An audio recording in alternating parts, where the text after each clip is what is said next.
সর্বোপরি প্রশংসা আল্লাহ পাক জাল্লা মহিদুহু পরওয়ারদিগার আলমের উপর, তৎসঙ্গে বিশ্বকুল কায়নাতের নবী দুজাহান হুজুরে পাক সাল্লাল্লাহু আলাইহি ওয়ালিহি ওয়াবারাক ওয়াসাল্লামার উপর নিবেদন করে, সেই সাথে আমার মহান মুর্শিদ কেবলার পবিত্র রোজা পাকে বিনম্র ভক্তি শ্রদ্ধার্ঘ্য নিবেদন করে, তৎসঙ্গে বিশ্ব নূর মঞ্জিল ঢাকা উত্তর পাক দরবার শরীফের সমগ্র আসহাব জাকের যারা রয়েছেন দেশের বাহিরে, সকলের প্রতি আমার ভালোবাসা সালাম রেখে, আজকে যে বিষয়টিকে কেন্দ্র করে আমি আমার দ্বীনের এই বার্তাটি পৌঁছে দেওয়ার জন্য মনস্থির করেছি,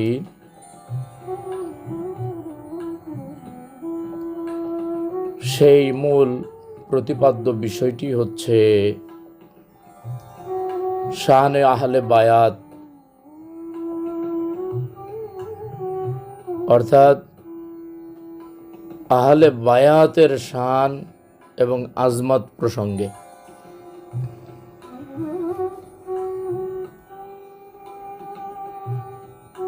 আল্লাহ সুবহানাহু ওয়া তাআলা পবিত্র কুরআনুল হাকিমে ইরশাদ করেন,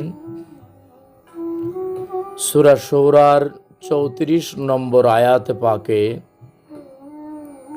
সুস্পষ্টভাবে তিনি জানিয়ে দিয়েছেন, বিসমিল্লাহির রহমানির রহিম, কুল লা আসআলুকুম আলাইহি আজরান ইল্লা মুআদ্দাতা ফিল কুরবা। অত্র এই আয়াতে পাকে মহান আল্লাহ রব্বুল আলামিন তার পিয়ারা হাবিব হুজুর পাক সাল্লাল্লাহু আলাইহি ওয়াসাল্লামকে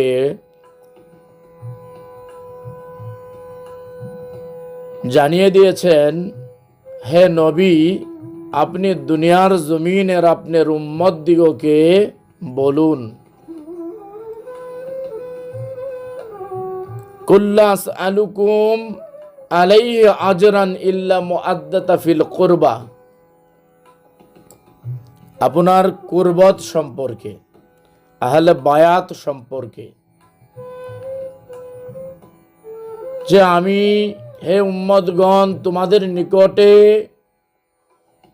আমি এই সুমহান দ্বীন আল ইসলামকে পৌঁছে দিয়েছি, ইহার বিনিময়ে দুনিয়ার জমিনে কোনো কিছু তোমাদের কাছে আমার কোনো প্রত্যাশা রইবে না, থাকবে না, এবং আমি তোমাদের নিকটে কোনো বিনিময় প্রত্যাশা করব না।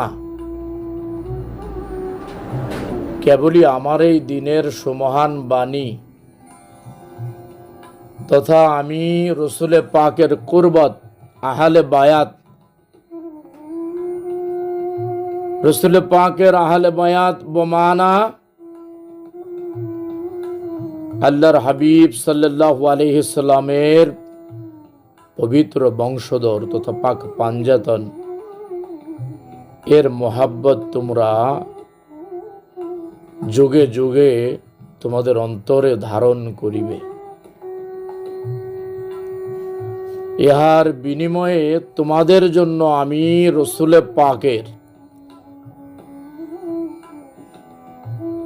কাল কিয়ামতের ময়দানে সুপারিশ নিশ্চয় নিশ্চয় ওয়াজিব হয়ে যাবে। সুবহানাল্লাহ।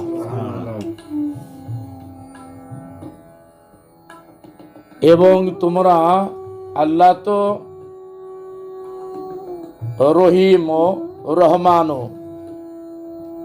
আল্লাহ রউফ এবং রহিম, অর্থাৎ বান্দাদের জন্য আল্লাহ অতি দয়ালু, এবং আল্লাহ সুবহানাহু ওয়া তাআলা যেমন বান্দাদের জন্য রউফ রহিম, অতি দয়াবান, অতি দয়ালু, তেমন আমার নবী পাক সাল্লাল্লাহু আলাইহি সাল্লাম হলো মোমেনদের জন্য বেল রউফ ও রহিম। মুমিন বান্দাদের জন্য আমার দয়ালু নবীও রউফ এবং রহিম। সুবহানাল্লাহ। এখানে আল্লাহ রসুল খুদা নেই, আবার রসুল খুদা সে জুদা নেই।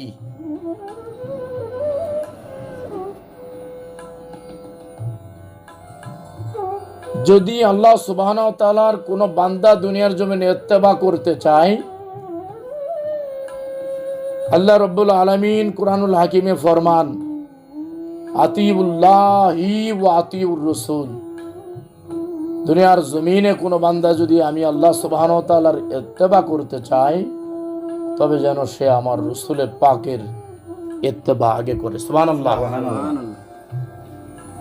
অর্থাৎ রসুল খুদা নেহি, রসুল খুদা সে জুদা নেহি। কুরআনুল হাকিমের বাণী, তোমরা আল্লাহ থেকে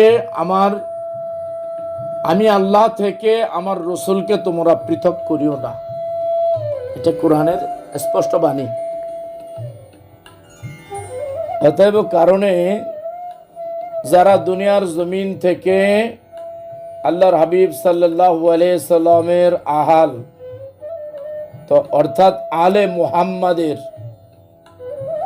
প্রকৃত ভালোবাসা মুহাব্বত অন্তর দিলে পুঁজি করিবেন এবং রসুল পাকের উপর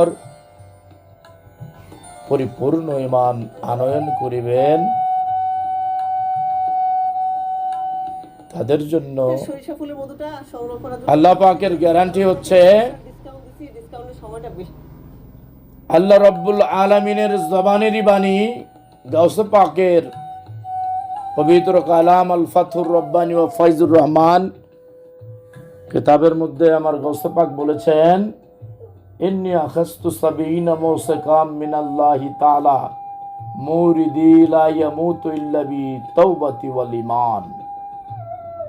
অর্থাৎ যে ব্যক্তির অন্তরে আহলে বায়াতের মুহাব্বত এবং নবী পাকের উপর ঈমান দুরস্ত হবে এবং রাসূল পাকের কুরবতকে দুনিয়ার জমিনে ইজ্জত এবং সম্মান দিয়ে যাবেন, তার জন্য মৃত্যুর প্রাক্কালে দুনিয়ার জমিন থেকে তওবা এবং ঈমান ব্যতীত তাকে উঠিয়ে নেওয়া যাবে না। সুবহানাল্লাহ বলেন। বাণীটা মূলত আল্লাহ পাকের জবানের বাণী, কিন্তু বলেছেন শাহেনশাহ বাগদাদ গাউসে পাক আব্দুল কাদের মহিউদ্দিন জিলানী। সুবহানাল্লাহ বলেন। অর্থাৎ এই বেলায়েতের জমিনে মাশরিক থেকে মাগরিব, শিমাল থেকে জুনুব, গোটা আল্লাহ রব্বুল আলমিনের খুদায়িত্বের 18 আলমের ভিতরে বেলায়েতের জমানায় শাহেনশাহ বাগদাদ গাউসে পাক বরপীর আব্দুল কাদের মহিউদ্দিন জিলানী আল গিলানী তাহার চাইতে বেশি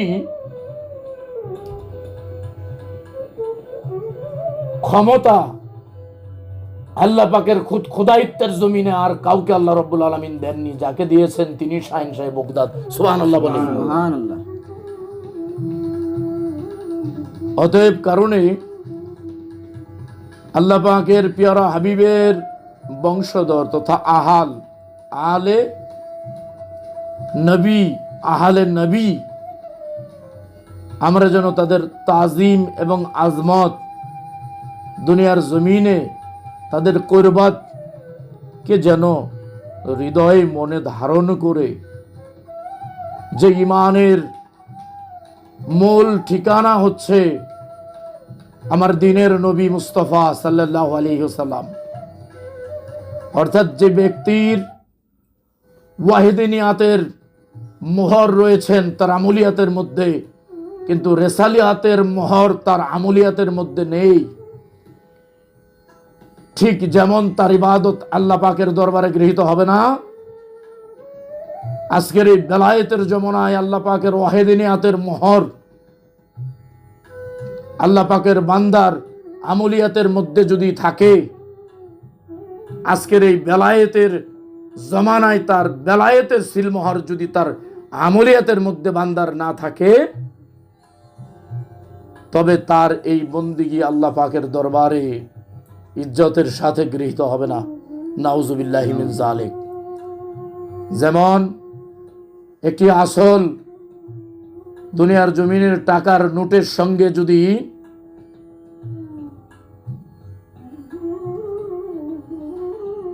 একটি জাল নোট মিশিয়ে দেওয়া হয়,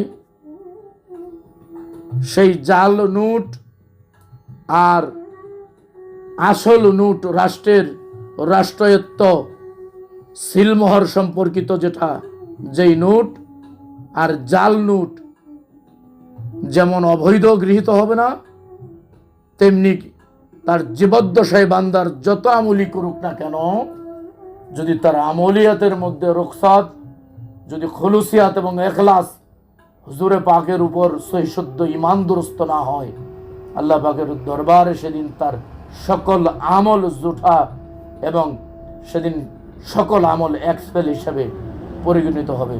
আল্লাহ পাক আমাদেরকে সহিশুদ্ধ বুঝ এবং রসুল পাকের দেখানো পথ মত মেনে দুনিয়ার জমিন থেকে চলার জন্য তৌফিক দান করুক। ওয়াখির দাওয়ানা আলহামদুলিল্লাহি রাব্বিল আলামিন। আসসালামু আলাইকুম ওয়া রাহমাতুল্লাহি ওয়া বারাকাতুহু।